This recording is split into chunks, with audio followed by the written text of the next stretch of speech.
Maka ketika kita ditunjuk sebagai floor warden, bukan hanya pada saat latihan evakuasi saja kita berperan, tidak, tetapi keseharian kita memiliki peran.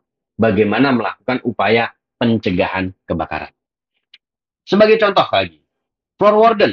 Ini Oke, ada ini tanggung jawab floor warden nih. floor warden kit. Di floor warden Di floor itu ada warden namanya floor warden kit. Nah, coba data tengok fluid, kira-kira di kemudian gedung kita tulis sudah ada atau belum. merah, topi, Atau teman-teman yang mungkin belum belum pernah ini bekerja, sedang mungkin melihat di mall, mungkin melihat di diusahakan hotel, kok ada tuh box-box itu seperti berapa. ini contohnya ya.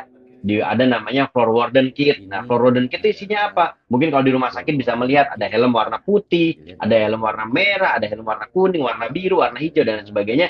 Itu fluid, adalah helm-helm kemudian identitas tulis untuk menunjukkan merah, topi, tugas kemudian dia tulis. sebagai apa.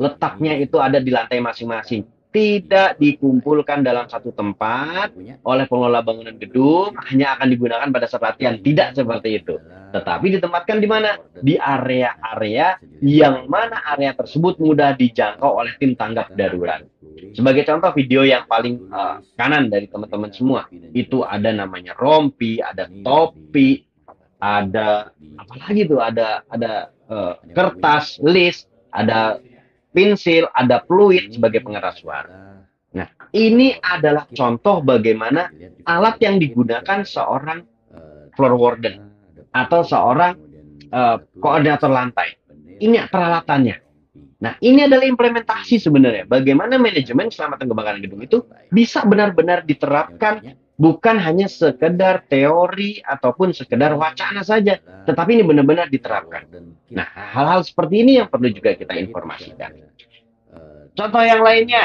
ada ada fluid. seperti ini. Oke, apa nih tugasnya? Ini nih sebenarnya tugasnya floor warden. Ini ada di sebuah hotel. Saya ambil salah satu hotel di Malang ya kalau nggak salah ya. Di Malang ya, di Malang saya ambil di salah satu hotel. Saya cukup tertarik di sini. Kenapa? Karena di lorong atau koridor hotel ini ada sebuah box hidran. Box hidrannya itu gabung dengan box apar, oke, nggak ada masalah. Kemudian ada satu kotak kecil, di mana kotak kecil itu isinya kapur. Oke, kapurnya itu untuk apa sih sebenarnya? Mungkin karena banyak semut gitu ya. Jadi ada diperlukan kapur gitu kan, kapur. Saya menyebut merek gitu, kapur ajaib gitu ya. Ya enggak, bukan sebenarnya bukan itu. Tetapi fungsi kapur ini adalah untuk menandakan atau memberi tanda sebuah ruangan tersebut bisa dilakukan pemeriksaan dan setelah dilakukan pemeriksaan, ruangan tersebut dinyatakan kosong, maka dicoret menggunakan kapur. Nah, artinya apa? Artinya orang yang datang ke sana atau tim penyisir ke sana ketika melihat coretan dengan kapur, disilangkah atau seperti apa, tidak perlu lagi masuk ke dalam ruangan tersebut. Kenapa? Akan membuang waktu. Sehingga dengan identitas kapur tersebut bahwa tahu bahwa ruangan tersebut sudah kosong. Nah, ini cukup menarik. Ini sebagai penanda. Siapa yang memberi tanda ini? Adalah Captain Floor. Captain floor atau koordinator lantai ini memberikan tanda bahwa ruangan tersebut sudah kosong, sudah tidak ada lagi orang. Maka orang tersebut atau tim yang lainnya sudah tidak perlu lagi masuk ke dalam ruangan tersebut. Karena bayangkan kalau di dalam satu lantai itu ada 20 kamar, satu kamar sekitar 30 detik, maka berapa menit dia harus menyisir area tersebut. Bisa butuh waktu beberapa menit untuk satu lantai tersebut. Tetapi ketika dia lewat kemudian melihat ada kapur yang disilangkan atau ada penanda kapurnya tadi, kita sudah tahu, komunikasinya juga sudah paham bahwa ruangan tersebut sudah tidak ada manusianya yang harus diselamatkan. Jadi, itu akan menghemat waktu, memberikan peran kita lebih banyak lagi untuk kegiatan-kegiatan yang lainnya. Ini contohnya. Nah, kemudian, floor warden itu juga memiliki peran. Apa salah satunya? Bagaimana melakukan pengecekan di area sarana penyelamatan jiwa.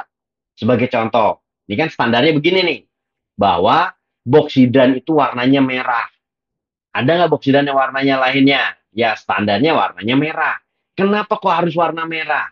Pintu darurat itu juga warnanya merah. Tapi teman-teman bisa melihat yang posisi gambar di tengah ada tulisan A. Itu adalah pintu darurat tapi warnanya putih. Oke lah gitu ya. Tetapi standarnya adalah warnanya merah. Kemudian masuk ke dalam ruang tangga. Ruang tangga itu nggak boleh gelap-gelapan. Harus ada penerangannya. penerangannya itu ada ketentuannya 150 lux, jadi cukup terang, nggak boleh terlalu gelap. Railingnya itu harus ada dua, di sisi luar dan sisi dalam.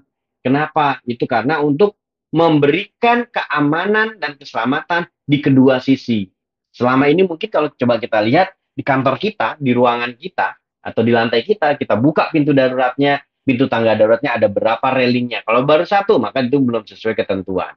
Kemudian apalagi? Pintu darurat harus terbuat dari besi dengan TKA atau tingkat ketahanan apinya minimal 120 menit dan handle pintunya berupa batang panik atau gagang panik. Bukan grendel pintu biasa. Jadi panik bar. Teman-teman bisa lihat ini bagaimana panik bar. Ini bentuknya seperti ini. Nih juga nih, bentuknya seperti ini. Jadi panik bar tersebut fungsinya untuk apa? Panik bar nanti fungsinya untuk memudahkan orang ketika melakukan evakuasi.